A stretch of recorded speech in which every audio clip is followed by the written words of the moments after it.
Hello everyone, we are Emmett Communication Technology Co., Ltd. Today we're going to talk about one type of fiber optic connector, the MPO. So what is MPO?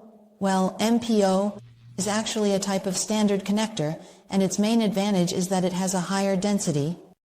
Alright, so what are the characteristics of MPO? Well, MPO's main advantages are that it has lower insertion loss, greater return loss, and increased durability. What are its advantages over regular connectors? It fits more fibers in the same size, accommodating 12 or 24 fibers. MPO jumpers are adapter and non-adapter. An adapter jumper has an MPO connector on one end, and the other end connects to something else, like for branching. There are 12 or 24 optical fibers in it.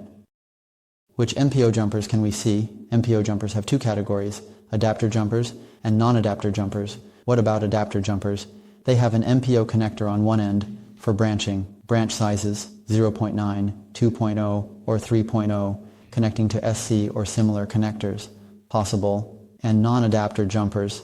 Non-adapter jumpers have MPO connectors on both ends. For example, sizes like 0.9, 2.0, or 3.0 can branch out and connect to many types of standard connectors like the regular SC type or similar ones. These are all possible. Now, what about non-adapter jumpers?